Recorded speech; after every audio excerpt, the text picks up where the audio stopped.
Hey there! Welcome to Motorcycles and Misfits, coming to you from the Recycle Garage in sunny Santa Cruz, California. Indeed. And we have a pretty interesting lineup tonight because everybody's coming from everywhere else except me. We're running lean tonight. Yeah. So first up, we have Bagel, and I won't even get into Velveeta, Oregon, because that's Emma's It's thing. cheesy. It's cheesy. It's very cheesy. But yes, I'm here. It's very sunny up here and a lovely day. Did not get any riding in myself yet, but the day's not over. Yeah. And coming to us from somewhere in the middle of nowhere at about 72 miles an hour using her headset is Liza. Hey, everyone. Have you missed me? Yeah, it's been a while. It has been a while. So I thought I'd call in from the road and let you guys know where I am. I am in Minnesota right now, Oh yeah. traveling. You betcha. Oh yeah, don't you know? Did you get some hot dish? Left North Dakota, and are now we basically are doing a lap around South Dakota. And for anyone who wants to see what I'm doing, to do this also. Tell them where they can go, Liza. Worldrecordride.com. And if you scroll down on the homepage, there's a follow us with a link. And you can see in live time where I am and where I've been. So while they're looking that up, for people who don't know, I am currently on the Women Riders World Relay World Record Ride, also known as WR3. And I am following Wendy Crockett. And also we are joined by our friend Dame Rose Lacey. And then we have Connie, who's joined us on her big victory. And we are riding around the country spelling WR 2026. And this is currently day 7. And we have completed a W. It's a flying W. And we are working on the R. So if you look at the loop in the R at the top is a lap around South Dakota. Cool. Give you an idea of scale of what we're doing. So it'd be like a parenthesis R, South Dakota R, like, their government. And I think since I left a week and a half ago, I think I've done about maybe 6,000 miles. Yeah, that's a lot. And yeah, so we're averaging about 600 miles a day. Just to tell you where we started, if you're looking at the map, you can see we started in Olympia, Washington. That was we were up there for the Tour Tech rally. So lots of friends there. That was cool. We went down to Redding, California, and then the next day we went down to Barstow. And then day 3, we went from Barstow up to Salt Lake City. And then day 4, New Mexico. And we went through some fires there, lots of fires happening. And then day 5, we went from Albuquerque up to Cheyenne, Wyoming, I believe. And we went through. So you turned left at Albuquerque. You turned left at Albuquerque. Turned left at Albuquerque. And yeah, went through a lot of fires. We weren't sure if we'd be able to get through, but the wind was in our favor. And we got through. And then yesterday we went from Cheyenne, Wyoming to Dickinson, North Dakota. Cool. And now I am in Minnesota heading to, well, that is a fair question where I'm heading to. Well, according to the map, you're heading to Sioux Falls, I think, right? There you go. Yeah. And it's been hard. We're doing about 11 hours of riding each day. I'm in my 11th hour right now. And I'll tell you something though, riding around this country and seeing the sights, because the thing that's cool about the route we're doing, I mean, for the W's, we were slabbing it mostly and doing straight lines, but we're having to take back roads and highways and sometimes Indian reservations and seeing all the things we're seeing. I mean, just right now, these fields in Minnesota are just beautiful with the sun getting low and it's endless, endless green right now. Very That's kind of the reverse direction that is from the beginning of Zen and the Art of Motorcycle Maintenance. Oh, really? Is they talk about that route coming westward into I guess North Dakota is where you can't just came from. So And give you now I an got the update itch on to the go there. bikes. Oh, well, you may want to follow the route. It's been pretty amazing. We've seen canyons and mesas, and we've seen prairies, and it's everything. So But you've seen fire, you've seen rain. oh, let me tell you, up north, up in Washington, yeah, we had rain and it was cold. I did not prepare. A humble plug to climb here because they gave me a full outfit and it kept me warm. I was freezing cold in the hotel room because I didn't have enough blankets or clothes to wear because I didn't expect it to be like 40 degrees, but yeah, the climb gear has been great. cool.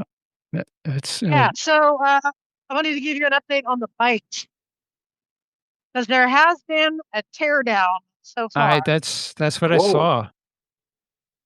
Yeah, Spill the but not my tea. bike. Let's hear it.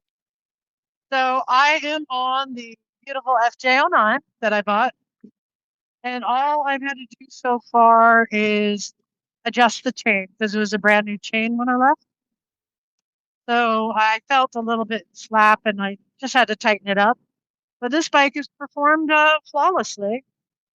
nice. But Wendy Crockett is riding her Guinness World Record FJ 1300 FJR with 150,000 miles on the stem bearings that decided to get a little notchy. Mm, that'll do it. So, not a big deal to Wendy. One night after an 11-hour ride, her husband drove over with parts and she pulled the front end off, replaced the step bearings, and threw a new rear wheel on. Wow. Just for good measure. For good measure. Yeah, Cool. she's a champ at that. That Yep. bike is a 2005 with lots of miles, and she just keeps it going. She doesn't want anything other than that bike. Nice. But I will say, some of the people riding with us have been pushed to go further than they're used to going. I mean, Bagel, you're a seasoned LD rider, as they call it here, Indeed. long distance rider. Neal, what kind of long distance have you done? Well, the longest I've done is just over 2,000 miles in 48 hours. Yeah, you're a nut job. But Neal, That's on a Vespa too, by the way. yeah, I know. Neal, what's your longest? I think probably 300 or 400 miles, something like Yeah, that. so Like one of the days in Ireland, we had a long stretch to get from one end of the country to the other, and I think that was like 250-ish, something like that. So yeah, I don't have much in the way of claim to long distance chops at this point in my life. That'll come most though. people haven't. And as Bagel can attest, it takes some preparation Oh and yeah. also some fortitude to just work through the pain. And we've had women signing up to ride with us. If anyone is interested in joining us, men or women, you can sign up at worldrecordride.com. But we ask people, you have to do an entire leg. You can't just do a partial. But the whole point is we're trying to push people outside their comfort zone. And Mm. here's an opportunity to ride with, Wendy Crockett and myself, but she's the real pro at long distance riding.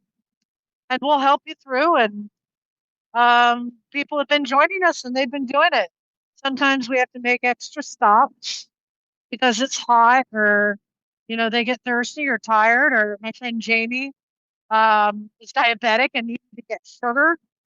But, she was trying to tough it out because they want to try and tough it out. But I think, again, as Bagel knows, you got to stop and take care of yourself. Yeah, you have to make sure, especially if you have a condition like diabetes, you need to make sure that you manage that while you're riding. Because I've known people who've done long distance rides with diabetes, and they've had problems where their blood sugar crashed while they were on the road, and that can be very, very dangerous because you could black out, you could lose your focus, and not navigate a turn properly or something. And yeah, it's really serious. You got to be on top of everything like that. Yeah, Well, even even exactly. even if you're a healthy person, you gotta just pay attention to your mental state, and Yeah. if you, I got, even on that Ireland trip, I got a couple of times where I was just like, that first day because it was getting late and we had been way late a couple of times. I was getting pretty tired, Yeah. and it just was not happening. And I'm glad we made it, but toward the end, I was kind of little dozy, What so, yeah, Yeah. pay It catches up with you. listen to your body. I'll tell you what I carry in my bag every day because I know once I eat, I'll get a little drowsy. So I keep a 5 hour energy in there and I'll pop that on the road. Oh And then boy. once you take 5 hour energy, you can get dehydrated. So I also have a Yeah, Gatorade or a Powerade that I slug down, keep yeah, myself hydrated. I And it's working so far. I like this stuff called Vitalite. You can buy it in bulk and mix it Yeah. up. It's been around forever, and it just works for me. When I'm feeling my energy go down, it's got a little bit of sugar in it, and it helps straighten my brain out. Yeah, and it's got electrolytes too to help, It's replenish what your plants salts. crave. Yeah. Well, exactly. Mhm. The thirst But mutilator. The it's thirst been real cool. mutilator. Wendy gave me one of her jugs. So she's got these giant water jugs, two of them on her bike, and I stole one off of one of her other bikes Mm, that I put on here so that I can reach back and drink water whenever I want. nice. Nice. And it Yeah. probably tastes better than out of a Camelback because those always taste plasticky. Oh, the ice will stay ice for 3 days in this jug. Oh Oh, It's wow. amazing. that's nice. Yeah, and I got my little CarPlay that I got off of AliExpress. That's been working good. And I Yep. want to give a shout out to Blue Armor. It's a new comm system that we're some of the first in the country to try it out.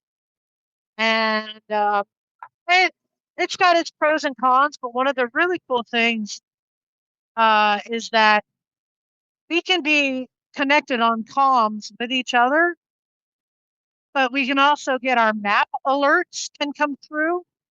And also we can each play our own music or podcast that only we can hear, That's but so then cool. still say, hey, watch out, there's a deer on the road, and everyone will hear it. Did you say a beer in the road? A deer. Like if you would need to like shout out something. So it's pretty cool that you can do that and everyone can be in their own space listening, but then you can send talk and everyone will hear it since we use the comms to convey like important information. Like, hey, we Right. got a turn coming up in a mile or that kind of stuff. Yeah. But neither is that something the Senna and the Cardo don't do? So Senna and Cardo don't. So that's the only problem is that Wendy and Rose and I are all on Blue Armor units, so we can do this. But if Mhm. we want to connect to somebody outside of a Blue Armor mesh, it's the same What? thing as when you have different units.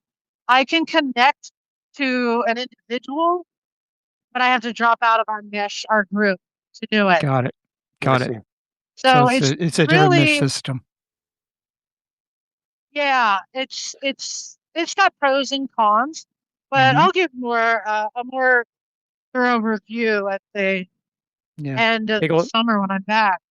you had a Yeah. thought? Well, the question I had is that when you're like, say, if you're listening to a podcast and then someone comes in on the comm, does it switch switch off the podcast and switch to comms, or does it just have their comm uh, voice come in over the So podcast? it gives you all those settings. So you Oh, can okay. have settings Yeah. and decide what levels everything's at, and then it drops whatever you're listening to bring in the comms or the nap or whatever. Okay. Like drops the volume or drops that input? Yeah. Drops like it'll drop my music to half. Oh, okay. So But it's can still you hear playing in it the saying? background. Okay, cool. Yeah, because the Senna switches back and Yeah. forth. I And then know what we that. end up doing is right. And if somebody's going to listen to music, you can't call them Right. necessarily. So this So lets you do that. So yeah, so this pretty this cool. this raises a question. What is Liza listening to in her music playlist? You want to know what my jam is? Show What's your tunes. jam? That, Okay. I'm all right. This may surprise you or not.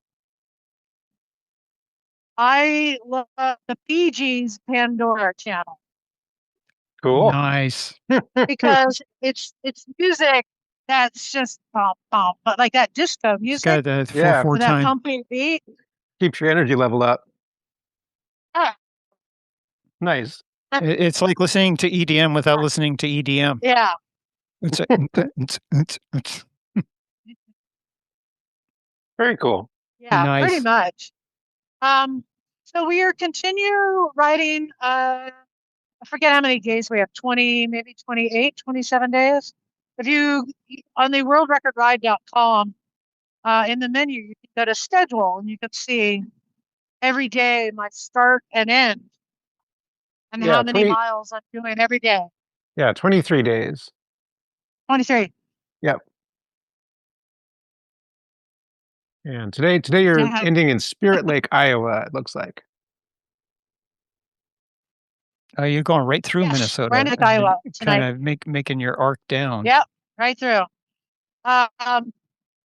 So we are going all So no over hot dish for the you. country, all over. Very No cool. hot dish. And at some point, without a day off, I'm still riding 11-hour days. I have to get a tire change in the morning somewhere on the East Coast. Nashville, I think. Nashville. I'm getting a tire change and an oil change. So yeah, a little hardcore, but you know what? It's not supposed to be easy. Setting a world record. Well, No. right. The good news It's supposed is to be a challenge. it is, and my butt aches, but I've got my highway bars. I've got my air hawk seat, so I move around a lot. Sometimes I'll stand up, and I'm getting more and more used to it. I'm going to say it's less painful. Nice. I was having problems with my thumb, but I have a wrist rest and a throttle lock, and that as long as I keep moving my hand around, that's good. And I had one day I had a problem with my back, like between the shoulder blades. Oh, But yeah. I work on Oh keeping yeah. my posture up, and then you just learn what your body wants. Used to it, I want to say. Both Bagel and I I reflexively think I might be pulled our good at shoulder it by the blades time I together. get back home. Yeah. Now, how are I your know, how are I your know. knees? How are your Um, knees holding up, Liza? my knees actually appreciate it because they're not getting used all day, Great. and I can That's stretch awesome. out because of the foot. I have the highway pegs Great. on the. Yeah, I move around. They're good. Um, we are going to be going all over, and then we are ending in Ohio for you know what, Vintage Motorcycle Days. days, Yep. also known as the happiest place on earth. It's your happy place. Neal, are you going to get on a plane and come out and join us? At the end of the month, I'm going on a backpacking trip with the Six Pack Sisterhood up in the Eastern Sierra. So I'm going to get my ass kicked by these women again. they gotta keep me honest. Um, yeah, So I I'll w be at Anime Vincent Day. So anyone who's yeah, coming out, make sure yeah, you find me, okay, and you can count the bugs on my windshield. yeah. You're getting quite a bug collection, I assume. I Yeah. am. Oh, and So somewhere along the line, the news wants to interview us. We have a friend who's been sending out press releases, and we're going to be on the news somewhere. Very I'll cool. share that. And then after Vintage Days, we have a day off, and then we're going to another rally in Ohio called the Athena Rally for women. And then okay. we're going to book across the U.S. and go to ta-da, Sturgis. Oh yeah. A I lot of want to go brother, see what this brother. is all about. Yeah, brother. Well, Yeah, so Wendy and I are doing like presentations at all these different events that we're going to. And at Sturgis, we're going to be at Pearl's Jam, which I okay, believe is a fundraiser for the motorcycle museum there, the Sturgis Motorcycle Museum. Well, cool. okay. Yeah, so hopefully somebody might be coming out for that and they can find me there. And I'm going to be going to an event called Hell's Bells, which I'm not sure what that is either, but So it'd be BLLES. Is it a woman and women's thing? yes, Okay. Cool. I think so. Hell's Bells. Sounds But like fun. yeah, it's you know, Bagel, you know how when you've done these rides, like it just becomes life. Like this Yeah. is my life now. Yeah. You get used to it. You do. Yeah. And that's Um, great. Life on the yeah. road. So It seems this is my life now. I live on the road. you sound very cheerful and very into it and really happy. You don't sound like you're You know, I exhausted or tired. It seems like you're really kind of in the whole groove of it. yeah, I've not ridden in a lot of countries abroad, a few, but that's because I love touring America so much because there's so much diversity. There's so much to see, so many different landscapes and climates and habitats. And And cultures. so I do. Yeah, I thoroughly enjoy, like, we're riding behind a couple guys on Harleys, no helmets, eight hangers and sissy bars, with their vests and their hats on backwards. And then they're just like, they're in the wind, just loving life right now, same as us. Um, so I do. I love riding through this country. Yeah. And as someone who's Bill, done we that we got to too, get you out here. yeah, Say that again, there's Bagel. yeah, as someone who's done Wait, that too. Oh, go ahead. I'm in Iowa. Woohoo! Iowa. Congratulations. Idiots out wandering around. Yeah, but as someone who has traveled the country and ridden through every state in the country, yeah, I can confirm there is just so much amazing scenery and culture and history to experience in places you've never been before, never seen before. It really is a very eye-opening experience and a really rewarding experience to be able to go to different places and meet new people and see new things that you otherwise wouldn't have seen.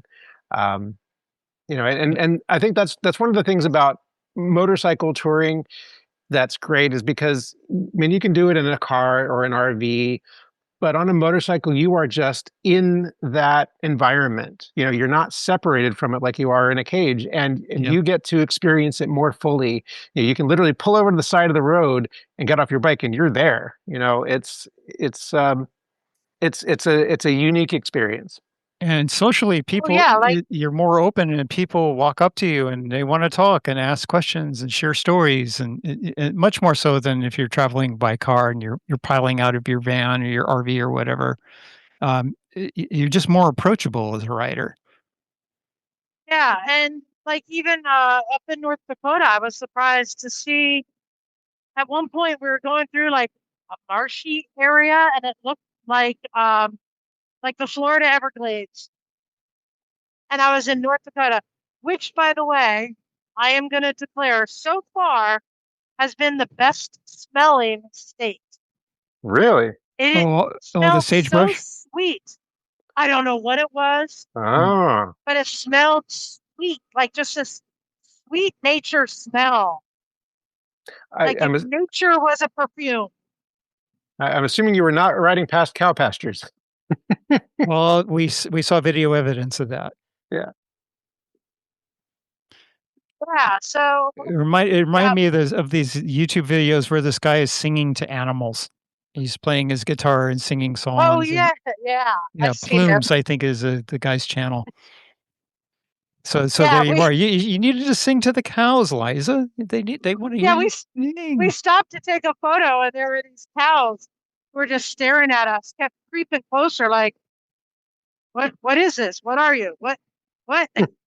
Yep. And we just had this stare down. It was fun. Well, you're probably the most exciting thing to happen to them in weeks. So, But yeah, just a beautiful country and I'm looking at just these yellow wildflowers everywhere and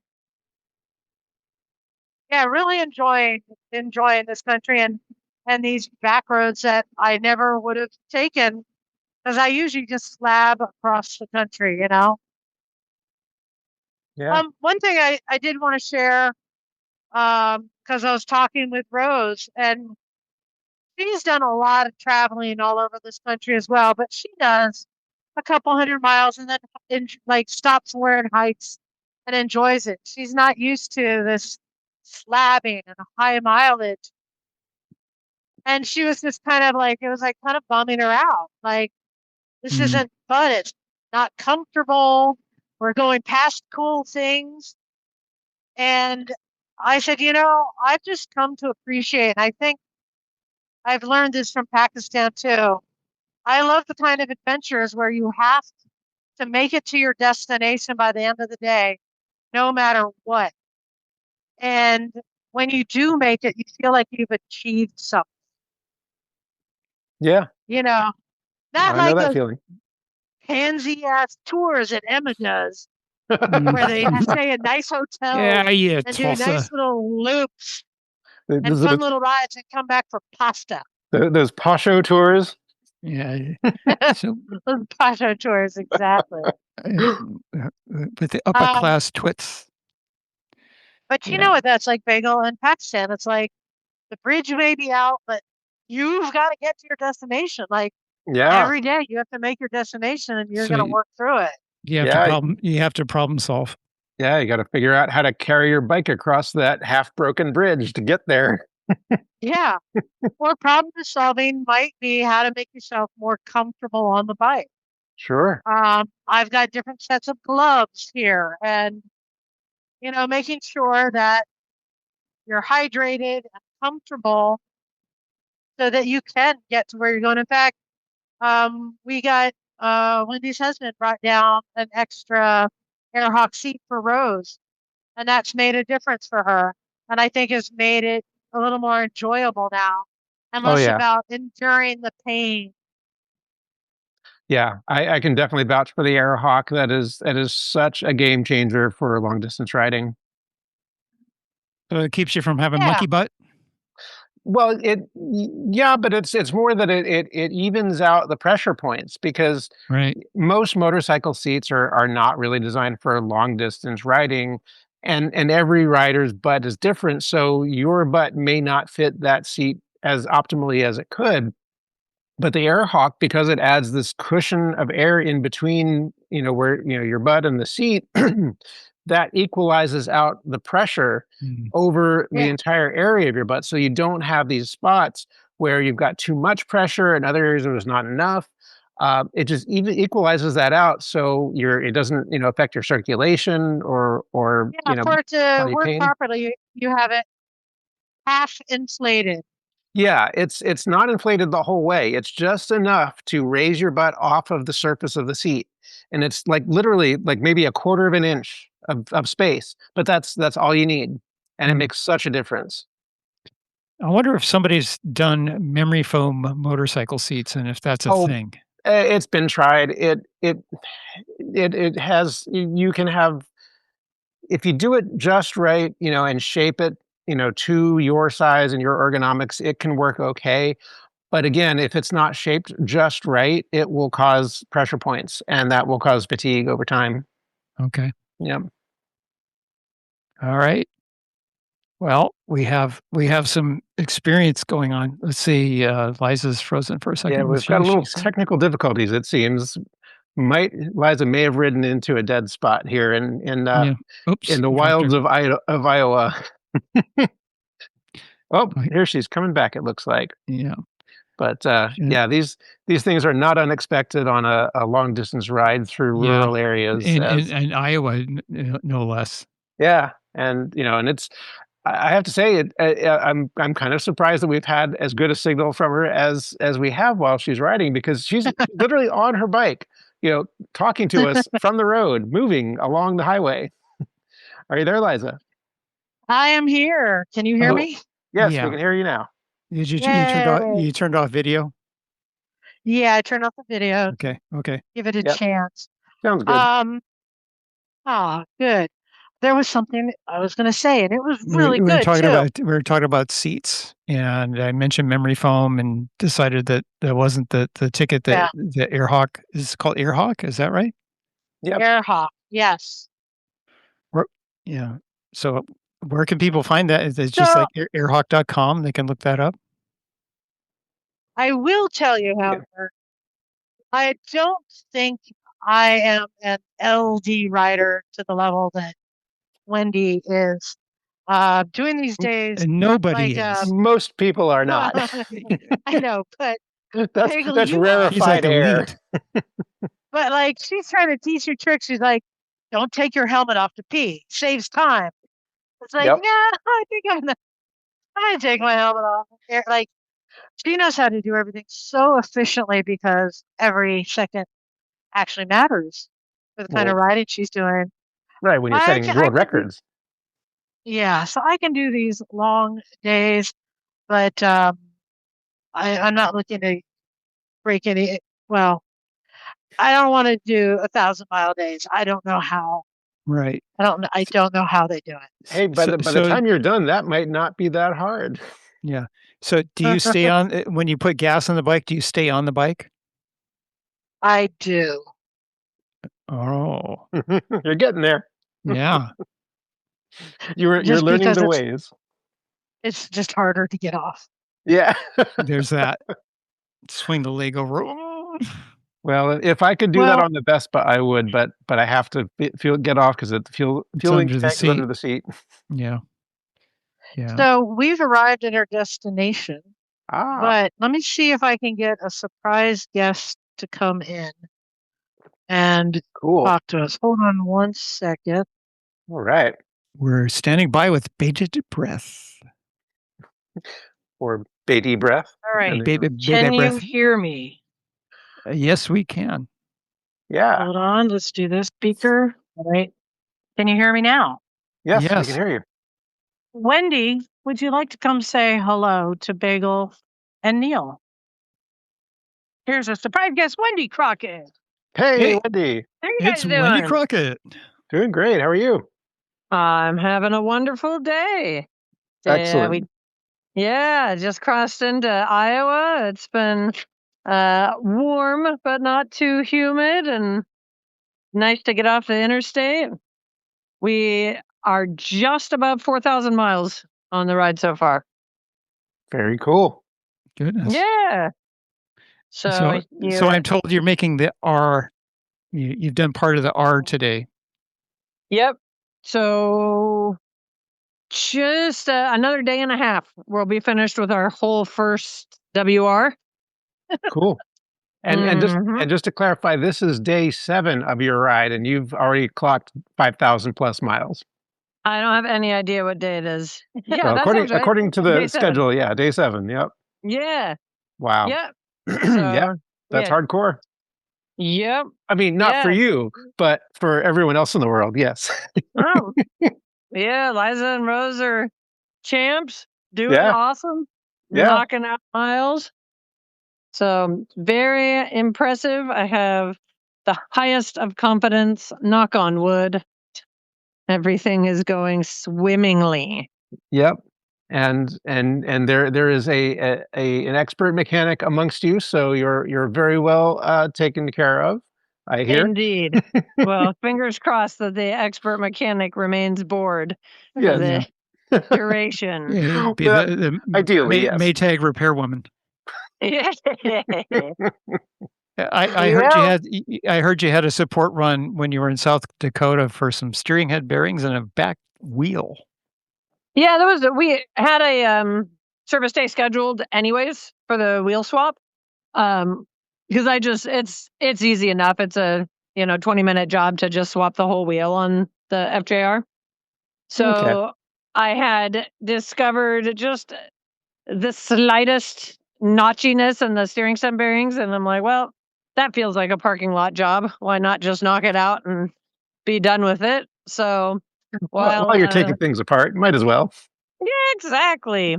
So yeah, he was nice enough, he being my husband, nice enough to chuck a couple extra parts and the kid and the dog in the truck and come on down and made an evening of it. And then he's coming down to meet us in Sydney, Nebraska tomorrow night as well. So yeah, it's kind of nice doing a big old loop around home. Gives him a few opportunities to come down and say hi. Awesome. That's amazing. He is indeed my biggest cheerleader, and he is happy to be involved in a support role without actually having to be hot or uncomfortable. Works out perfect for both of us. Yes, in the luxury air-conditioned confines of the truck, I assume. Yes. Yep. Yeah, exactly. So Right it's good. Everybody needs a good cheerleading squad. Indeed. Always comes in handy. Sure enough. All right, guys. All right, one more surprise guest. Is it Bagel? Wait a minute. Is it? Hi, Bagel. Hey, hi Rose. Hey. Howdy. Oh my God. So Hi, Rose Rose. has been with us for 5 days. Yeah, since day 2. Very cool. I like and your we've hat. been kicking her ass up and down the highway. Oh my God. I've learned so much about how crappy my gear is. Yes, the long distance rides will definitely show you that. Yeah. Cool, but you're having fun though. That's Neal. That's Neal. Hi, Neal. Nice to meet you. Yeah, it's a pleasure. Have you been to the garage? You've been to the garage before, right? Oh yeah. What, Been me? yeah. Oh, yeah. Yeah, I'm old school, but I'm... I think I Like- met you one time, not too long ago, when you were out here. Okay. I remember when Bagel had like a beard down to his chest. Oh yeah, that was about 7 years ago, I think. Yeah. And He's you Mountain Man. and you did Yeah. that super cool, like with the waving, like wave at the scooter guy. Oh, the That was- movie, yeah, the sobbing I scooters. definitely I saw Bagel's movie before I met him in real life. Oh right. And then Liza's Nice. like, this is the guy that did the movie. And I'm like, dude, hello. So, Yeah. All right. I'm taking it back now. So that's Stealing it. us We've away. arrived. We are gonna go check in, and I'll let you guys finish. Bagel, I'm gonna give you a tip. Yeah. Somebody got a new bike recently. Oh yeah. It's that new bike smell. Ooh. Somebody changed the D-1 formula. Yes, Oh, I did. really? I incremented the D. Uh-huh. And what kind of bike might this be? Well, I've been trying to scratch that itch for months, and I've, turns out through our little network here, amongst our misfits, a DRZ 400 came up for sale. Oh, very nice. So it was Josh Before- Hampton's bike that I picked up last Wednesday. Oh, cool. Before Congratulations. you get man. into it, I'm gonna check out. Leave you Okay. guys to finish the episode if that's okay. Yeah. All And right. Neal, Well- thank you very much for running the studio. Hey, no and problem. holding down the fort. And hello to everyone out there. Check out worldrecordride.com worldrecordride.com. Yeah. and see if we're coming near you. And That's a W. There it is. there it is. It's a W. And you can always just see where I'm going. And Neal, feel free to steal any pictures from my social media Okay. to post for tonight. But Yep. check out World Record Ride. And if you're a woman and want a baton pass, let us know if we're coming near you so we can hook up for a baton pass. Because that's the other thing we're doing. We have the original baton with us. Oh, nice. And we're carrying it across. It was at the Isle of Man, did the lap with me there. And now it's here doing a lap around the country. And we are in Spirit Lake where the baton was in 2019. Very cool. Okay. In the last world tour of it. Well, go out and have a delicious steak dinner there in Middle America. Feast on the corn and enjoy yourselves. And have a safe and successful ride as you move along through the country. All the rubber down. Yes. Sticky side down. See you guys. Yeah. See ya. Take Shiny care. side up, All right. rubber side down. All right. Bye-bye. Thanks. All right. Bye. Wow. That was very cool. How about that for today's technology? Yeah. She's able to ride down the road and have like a clear picture. Yeah, I know our audience at home can't see that, but it was like perfect. Yeah, I mean, while she's riding and the sound was great. Yeah. You know, that Blue Armor setup, I really want to check that out. Yeah, that sounds pretty cool. My center works pretty well. You know, I've used it a bunch, you know, to talk while I'm doing my commute over the hill, but I don't actually know what it sounds like. On the other side, I'm told that it sounds pretty good, but yeah, I heard zero wind noise.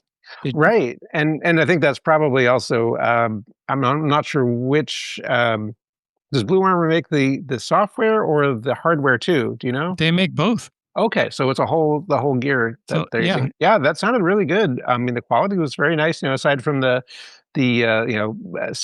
occasional signal cutout, which is unavoidable no matter what you have. But yeah, the audio quality is really good. That sounds like some very cool technology. I might need to check that out too. Yeah. But yeah, that's very, very cool what Liza and Wendy and Rose are doing. Makes me a little bit wistful that I wish I could be out there doing that too, because I do love those long distance rides.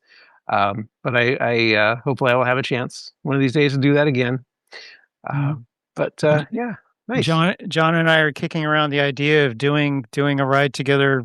I don't know when we'll do it, but maybe a little later this year. I'm thinking Eastern Sierra.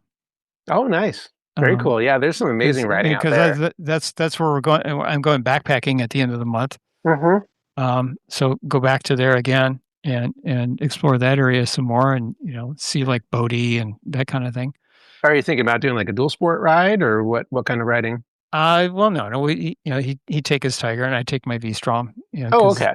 Yeah. So more paved roads than not. Yeah, the DRZ. So this DRZ is like set up for 100% dirt. Oh, wow. It nice. is. It's got a huge rear sprocket, and it doesn't even have DOT legal tires on it. It's got full knobs on it. Oh, wow. So that's how Josh had it set up. So okay. The first two things I did is, so he's really tall. He's over around 6 foot something and over 200 pounds. Oh, wow.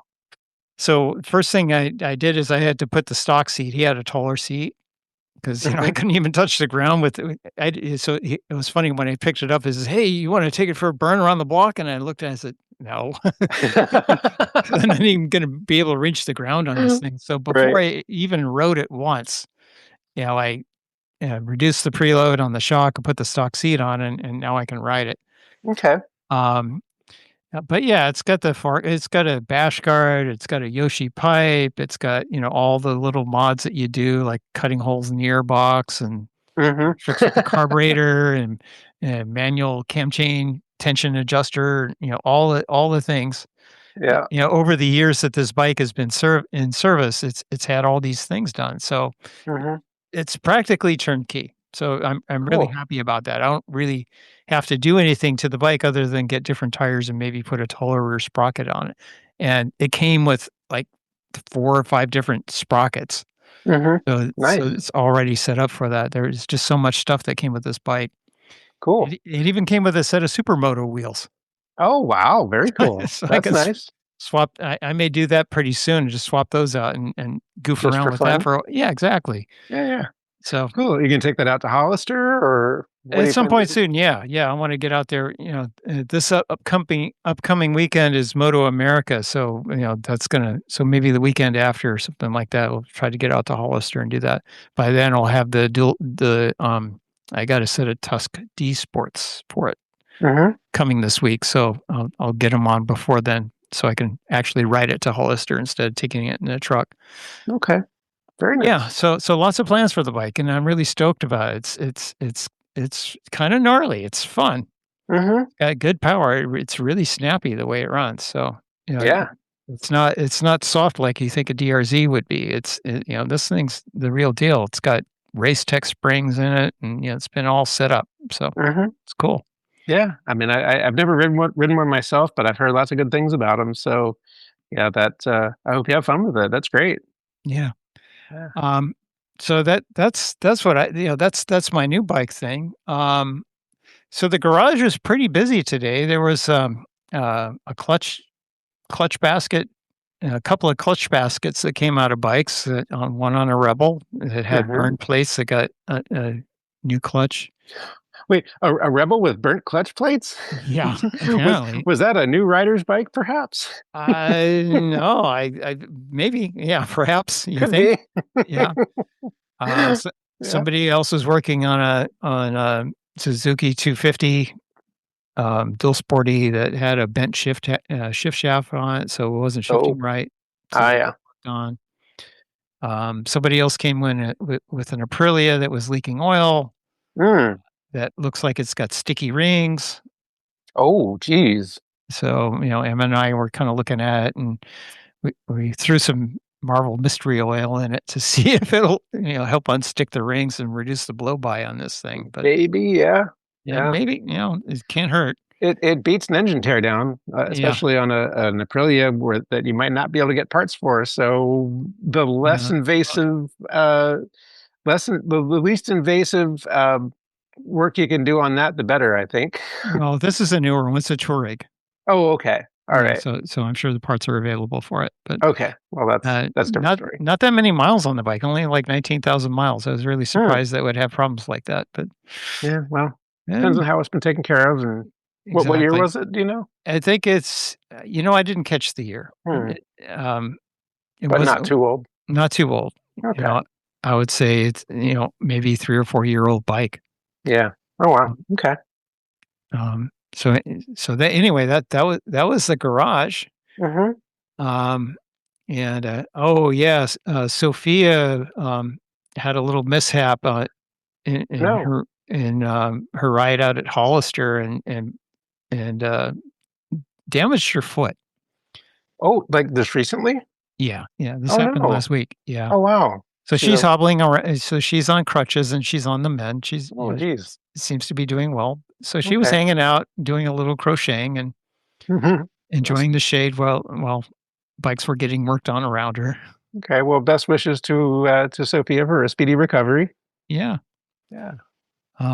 So that's all the news that's fit to misprint here. Okay. Well, I have a little bit of news here. It's been several weeks since I've been on the podcast. I've been to a couple of scooter rallies.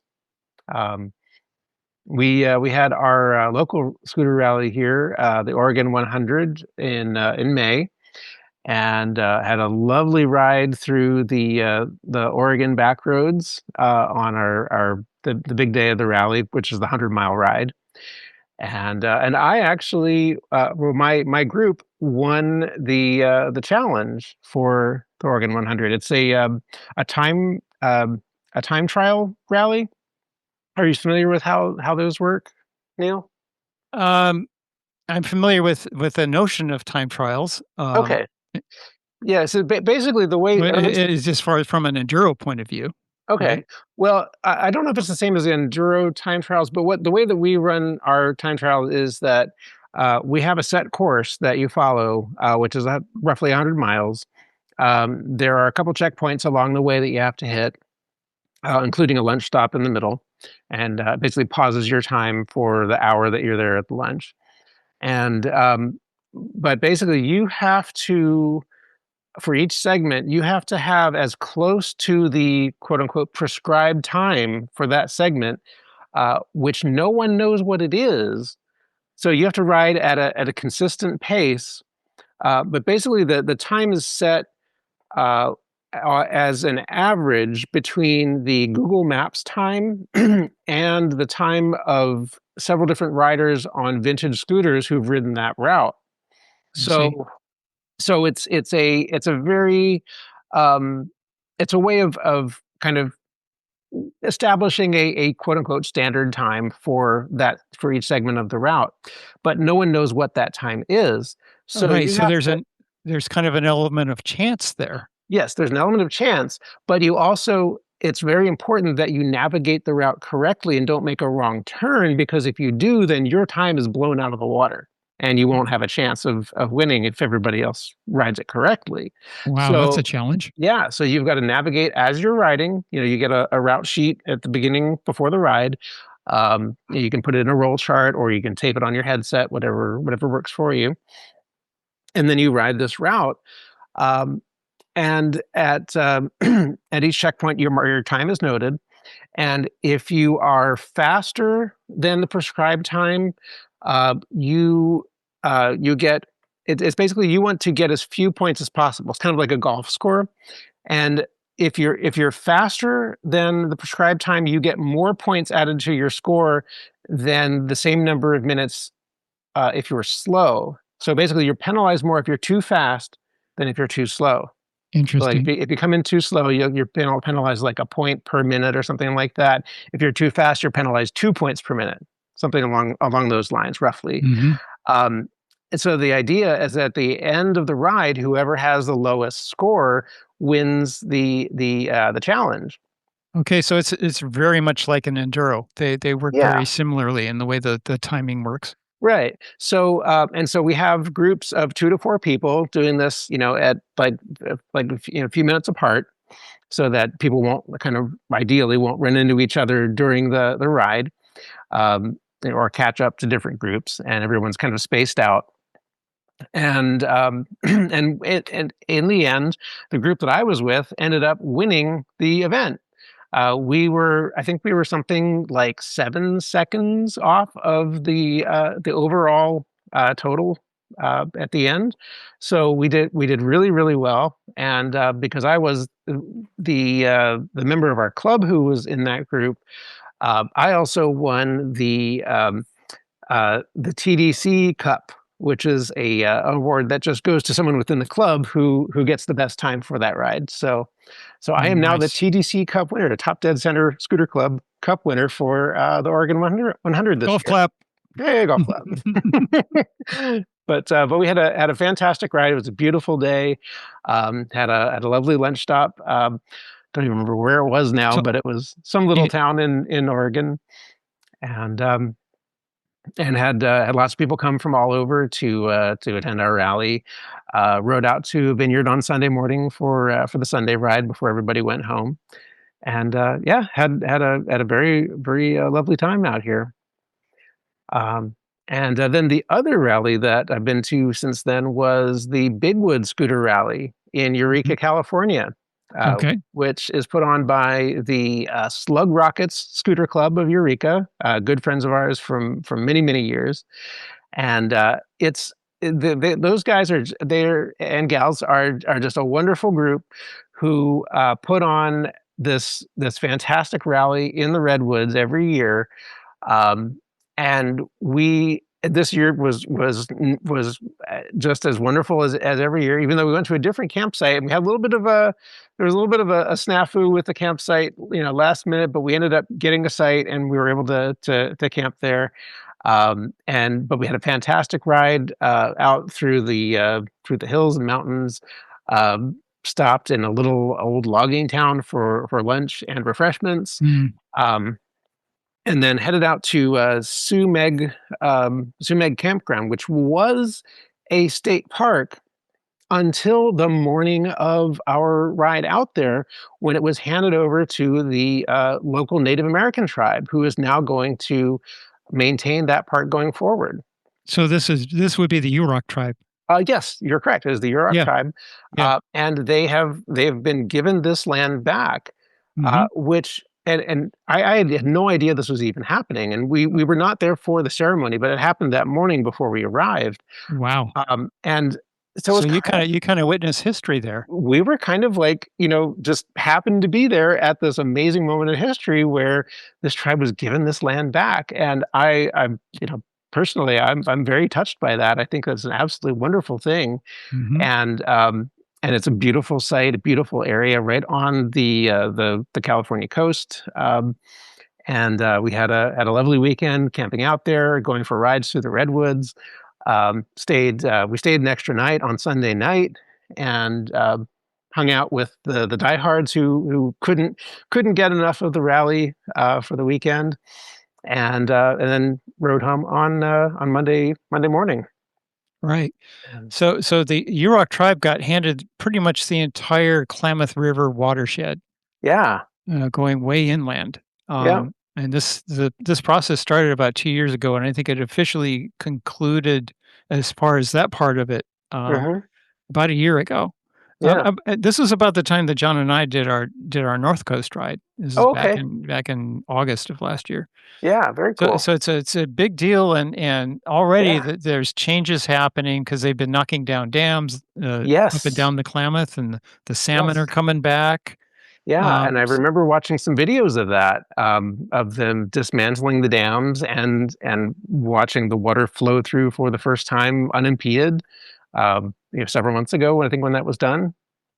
So yeah, this is some very, very momentous, kind of a very momentous occasion, Oh, that's and fantastic. we just kind of were just kind of there tangentially, but yeah, it's an absolutely beautiful area. I'm so glad that we were able to go there and and appreciate it, and be able to ride through such wonderful scenery and nature.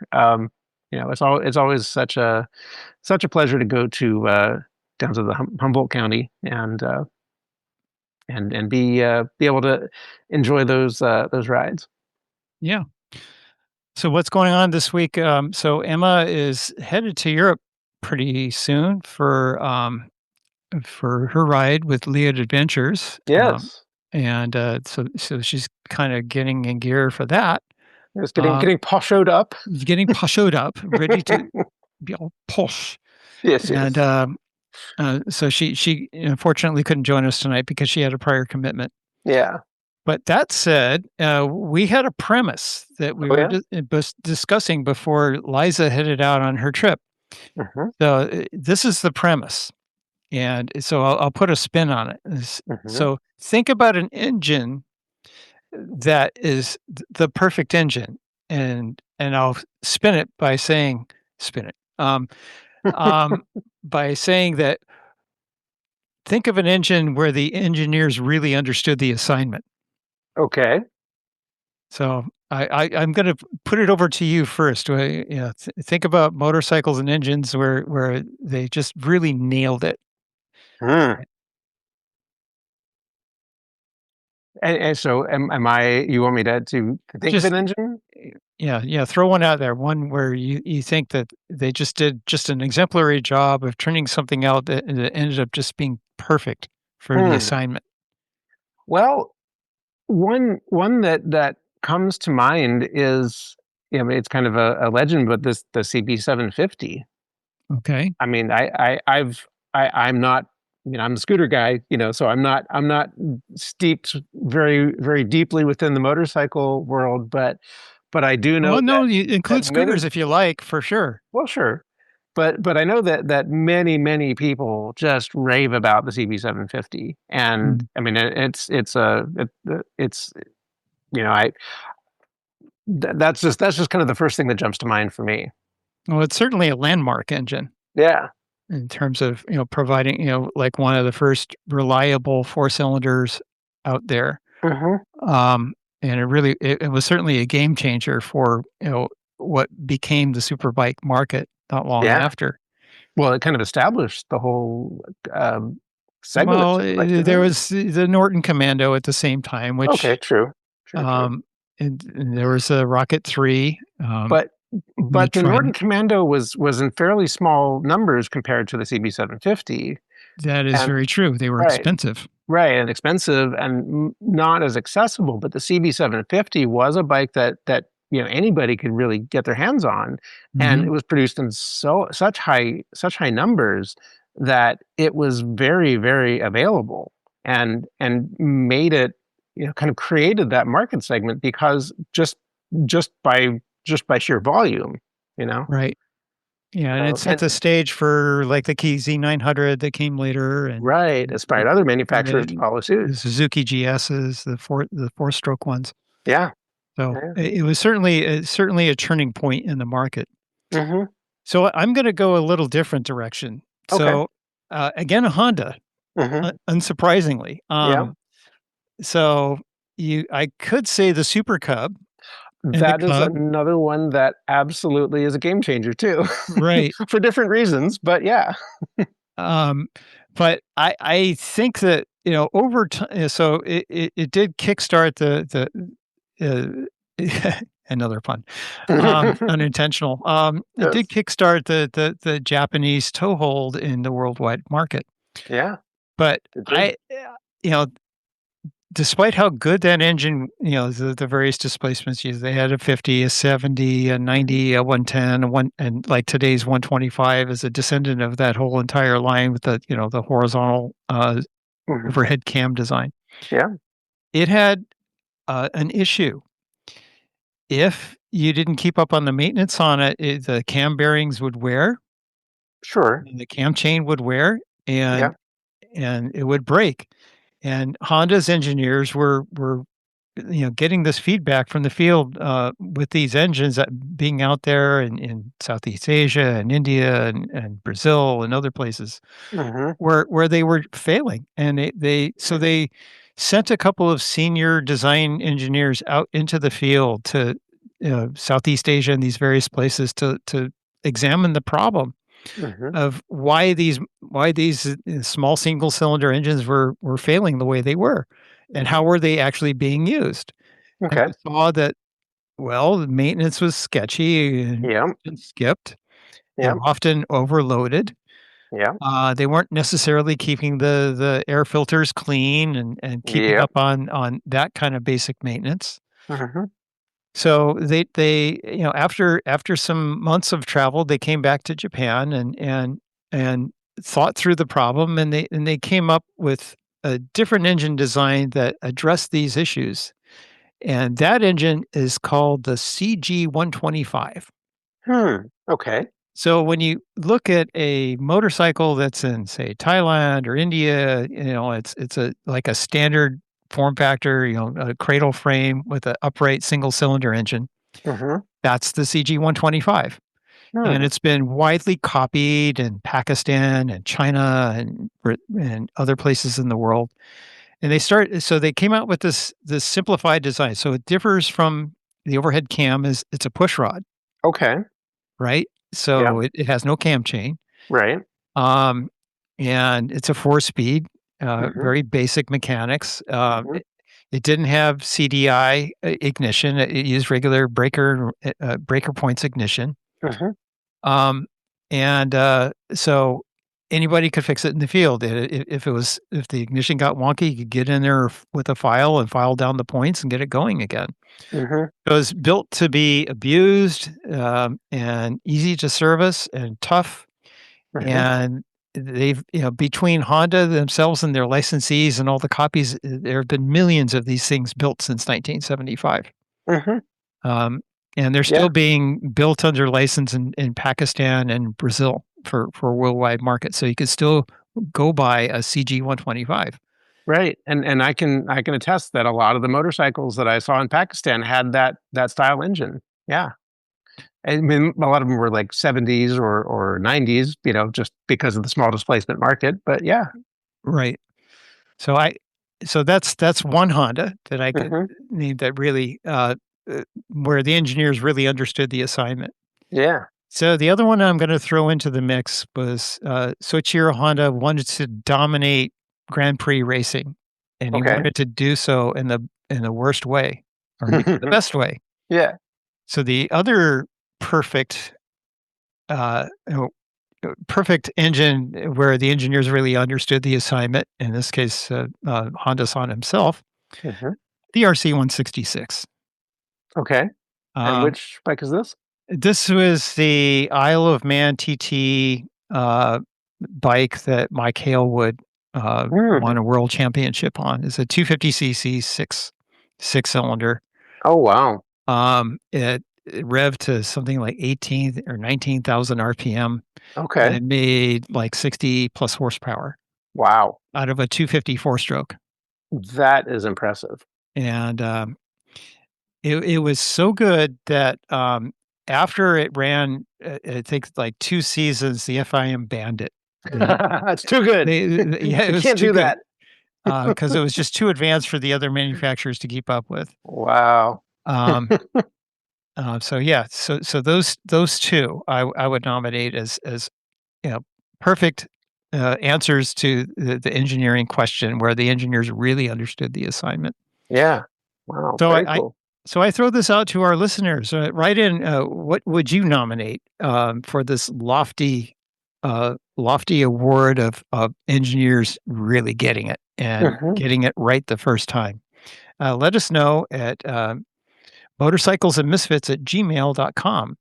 And we'll it may be a couple few weeks before we get back to you on reading the mails because we're going to be doing some episodes from the archives between now and we'll have a live episode later in a couple of weeks. And then more stuff while Liza is traveling on the road. But do write us and we'll check you out. And I think that's about a wrap for us. And Okay. I'll start up. This has been Neal. And this is Bagel. And thank you, Liza and Rose and Wendy, for checking in with us. And we're out of here. Cool. Cool.